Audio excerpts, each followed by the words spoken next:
నమస్కారం. నేను మీ సిరి. Welcome to నిన్ను కోరి. ఈరోజు కథ ప్రణయమా ప్రళయమా పార్ట్ 130. రచించిన వారు బృందా గారు. ఇక కథలోకి వెళ్తే మహి 2 చేతులు పట్టుకుని దగ్గరికి లాక్కొని ఆమెను గట్టిగా వాటేసుకున్నాడు ఉదయ్. ఊహించని ఆ చర్యకు మహి కళ్ళు పెద్దవయ్యాయి. ఆమె మోము ఆనందాశ్చర్యాలతో వెలిగిపోగా ఆమె మనసు సంతోషంతో గాల్లో తేలిపోతున్నట్టుగా అనిపిస్తుంటే హ్యాపీగా అతన్ని తిరిగి హత్తుకుంది. అతని కౌగిలి ఇన్నాళ్ళుగా బాధతో భయంతో ఉక్కిరిబిక్కిరి అయినా ఆమె మనసుకు ఊరటనిస్తుంటే వదిలేస్తే మళ్ళీ పారిపోతాడేమో అన్నట్టుగా గట్టిగా పట్టుకుంది. కాసేపు మౌనం తర్వాత బావా అని పిలిచింది. చెప్పు. నువ్వు మళ్ళీ నన్ను వదిలిపెట్టిపోవుగా అని అడిగింది ఆవేదనగా. ఉదయ్ ఆమెను వదిలి ఆమె కళ్ళలోకి చూస్తూ ఎక్కడికి వెళ్ళను అన్నాడు. మనం త్వరగా పెళ్లి చేసుకుందాం బావా. అప్పుడు నువ్వెక్కడికి వెళ్ళినా నేను నీతో పాటే ఉంటాను. మహి మాటలకు చిన్నగా నవ్వి త్వరగా అంటే ఇప్పుడే కట్టేనా నీ మెళ్ళో తాళి అన్నాడు కళ్ళెగిరేస్తూ. కట్టే బావా, నేను రెడీ అంది ప్రేమగా చూస్తూ ఆమె భుజాల మీద చేతులు వేసి. అలా చేస్తే మీ డాడీ తన సైన్యంతో నా మీద దండయాత్ర చేస్తాడు అన్నాడు. అదంతా నేను చూసుకుంటాను, మా డాడీతో నేను ఫైట్ చేస్తాను అని అంటుంటే ఉదయ్ నవ్వి సరే త్వరలోనే మీ డాడీతో వచ్చి మాట్లాడతాను, నువ్వేం టెన్షన్ పడకు అన్నాడు. నిజంగానా? నిజంగానే. ఉదయ్ మాటలకి మహి హ్యాపీగా అతని హృదయంపై తలవాల్చగా ఆమె చుట్టూ చేతులు బిగించి ఆమె తలపై అతని తలను ఆనించాడు ఉదయ్. కాసేపటికి అన్నయ్య అంటూ భువి లోపలికి రాగా ఇద్దరూ కంగారుగా వేరయ్యారు. భువి ఆశ్చర్యంగా చూస్తూ ఓ మై గాడ్, నేను చూసింది నిజమేనా? మహి అన్నయ్య నీ లవ్ని యాక్సెప్ట్ చేశాడా అని సంతోషంగా అంటుంటే మహి ఉదయ్ వైపు చూసి సిగ్గుపడుతూ బయటికి పరిగెత్తింది. అన్నయ్య ఐఎమ్ సో హ్యాపీరా. పాపం మహి నీకోసం ఎంత పిచ్చిదైందో. తనతో నీ బిహేవియర్ చూసి నువ్వు తనని యాక్సెప్ట్ చేయవేమో అనుకున్నా. మొత్తానికి ఇన్నాళ్ళ దూరం మిమ్మల్ని దగ్గర చేసిందన్నమాట అని సంతోషంగా అతన్ని హత్తుకుని వదిలి మమ్మీ డిన్నర్కి రమ్మంటుంది రా అంది. సరే పద అని ఆమె భుజం చుట్టూ చేయి వేసి బయటికి నడిచాడు. తనని చూసి సిగ్గుతో తల వంచుకున్న మహిని చూస్తే కొత్తగా కనిపించింది ఉదయ్కి. అన్నయ్య ఇక్కడ కూర్చో అని మహి పక్కనే ఉదయ్ని కూర్చోబెట్టి అతని పక్కన కూర్చుంది భువి. అందరూ కబులు చెప్పుకుంటూ హ్యాపీగా డిన్నర్ చేసేశారు. మహి డిన్నర్ ముగించి అందరికీ బాయ్ చెప్పి బావా నన్ను ఇంటి దగ్గర డ్రాప్ చేయవా అని అడిగింది.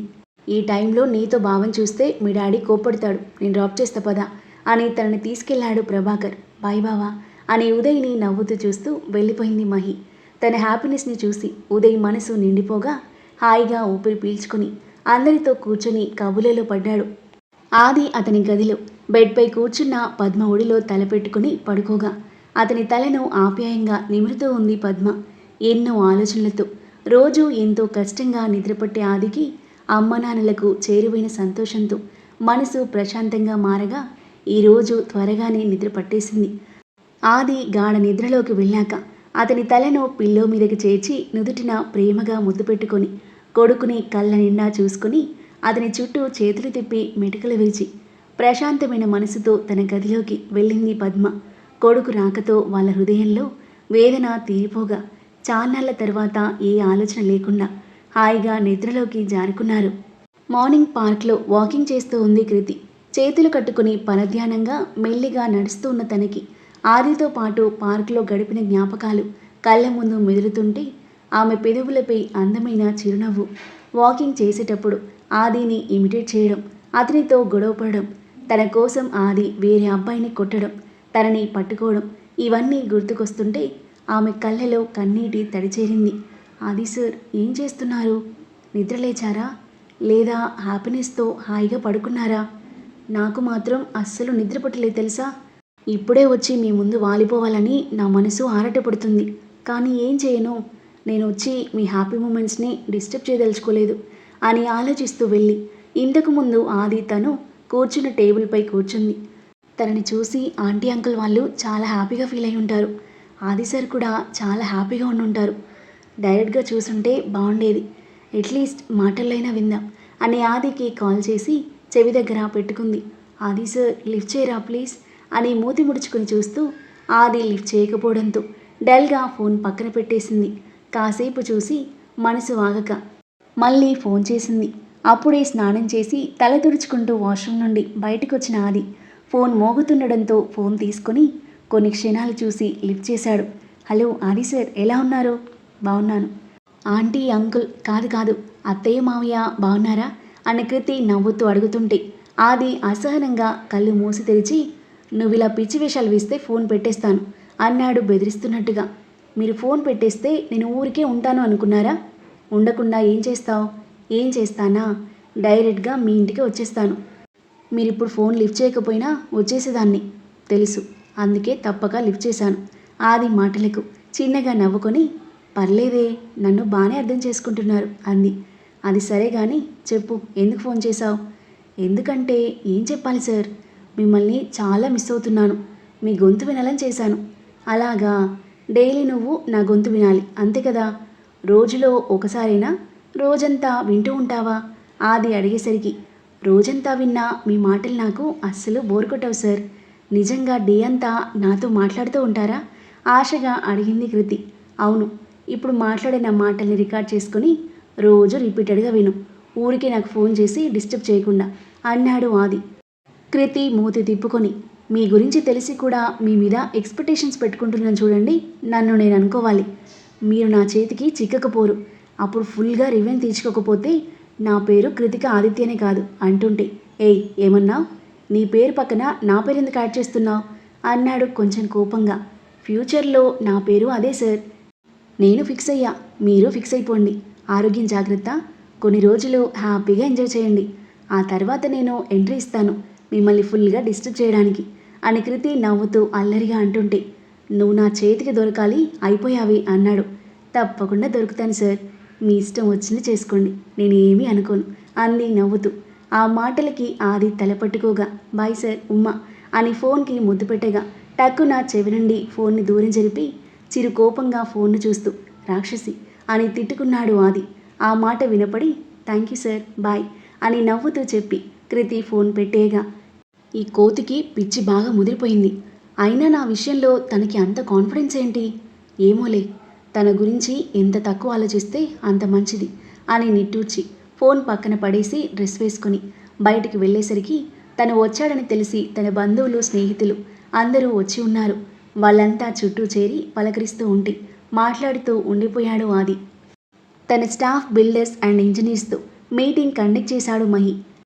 Hello my dear ladies and gentlemen, I'm very proud to share this good news with you. KVR builders ఇచ్చిన 100 బిల్డింగ్స్ ప్రాజెక్ట్ని సక్సెస్ఫుల్గా కంప్లీట్ చేసి మరో 200 బిల్డింగ్స్ డీల్ని మన కంపెనీ కైవసం చేసుకుంది. ఈ సక్సెస్ మనందరిది. Tonight we're going to have a big party, get ready for it Mahi announce చేయడంతో, థ్యాంక్ యూ సార్ అని క్లాప్స్ కొడుతూ అరిచారు స్టాఫ్ అంతా. ప్రవీణ్, పార్టీకి కావలసిన ఏర్పాట్లు చూసుకో అని చెప్పి మహి బయటికి నడవగా అతన్ని ఫాలో అయింది వర్ణిక.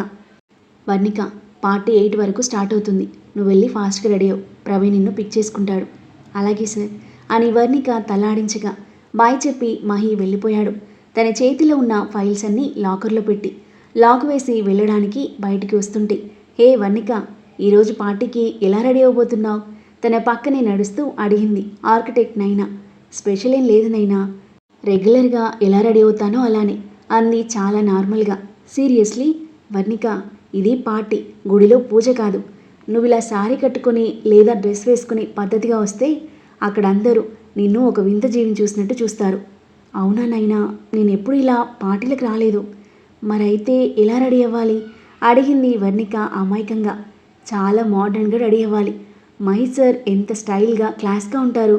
నువ్వు ఆయన పిఏవి, ఎప్పటికీ సార్ పక్కనే ఉంటావు. సార్ తర్వాత అందరి దృష్టి నీ మీదే ఉంటుంది.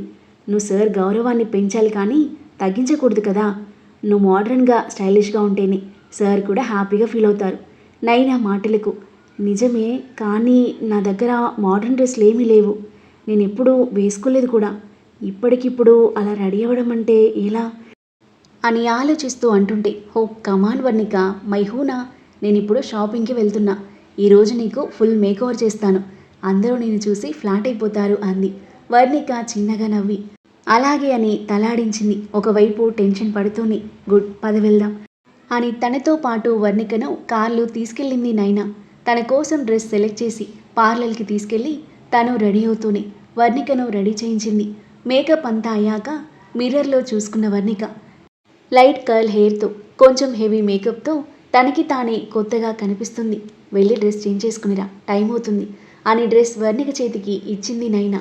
తటపటాయిస్తూనే ఆ డ్రెస్ వేసుకుంది వర్ణిక.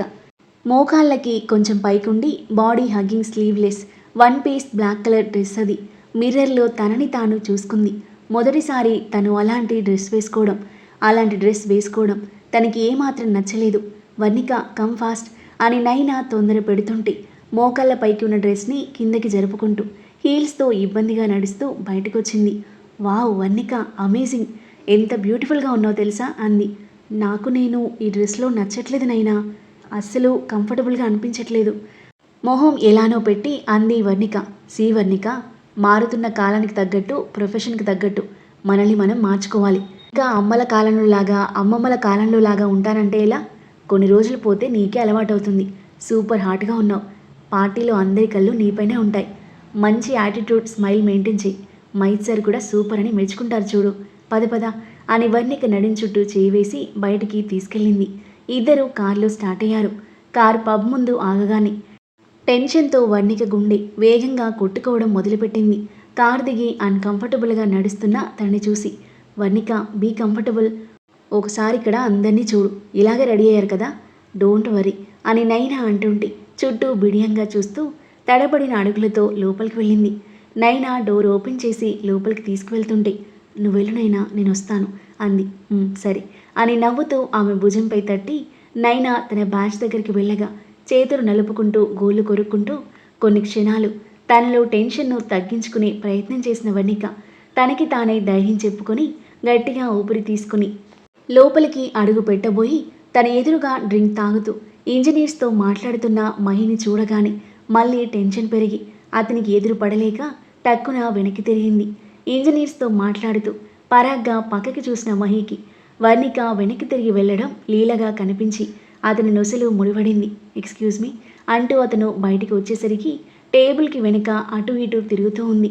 తను టేబుల్ వెనుక ఉండడం వల్ల తన షార్ట్ డ్రెస్ వేసుకుంది మహికి కనిపించలేదు.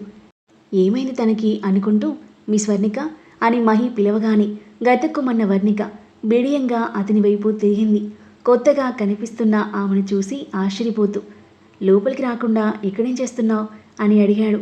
అది సార్ అని నీళ్లు నములుతున్న తనని చూసి వాట్, ఎనీ ప్రాబ్లం అని అడిగాడు.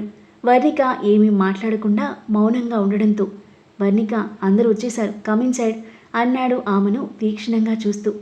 ఓకే సార్ అని తల్లాడించి తడబడిన అడుగులతో డ్రెస్ కిందకి జరుపుకుంటూ ఇబ్బందిగా టేబుల్ వెనుక నుండి బయటికి వచ్చిన తనని చూసి ఒక్కసారిగా అవాక్కయ్యాడు మహి.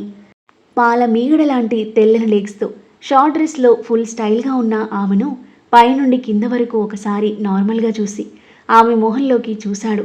అతని చూస్తుంటే సిగ్గుతో చచ్చిపోతూ తలదించేసుకుంది వర్ణిక. ఆ తర్వాత ఏం జరగబోతుంది? వర్ణిక డ్రెస్కి మహి రియాక్షన్ ఏమిటి? వాళ్ళ మధ్య ఎలాంటి సన్నివేశాలు చోటు చేసుకోబోతున్నాయి? ఆరుని చూసి ఆది రియాక్షన్ ఏమిటి? కృతి పట్ల అతని మనసు మారుతుందా? తనకి దగ్గరవుతాడా? అద్భుతమైన కథనంతో ఊహించిన ట్విస్ట్లతో ఇంట్రెస్టింగ్గా సాగే ఈ కథ యొక్క నెక్స్ట్ ఎపిసోడ్ కోసం మన నెక్స్ట్ వీడియో చూడండి. కథ నచ్చితే లైక్ చేసి కామెంట్ చేయండి. ఇంకా ఇలాంటి ఇంట్రెస్టింగ్ స్టోరీస్ కోసం మన ఛానల్ని సబ్స్క్రైబ్ చేయండి. Thank you for listening.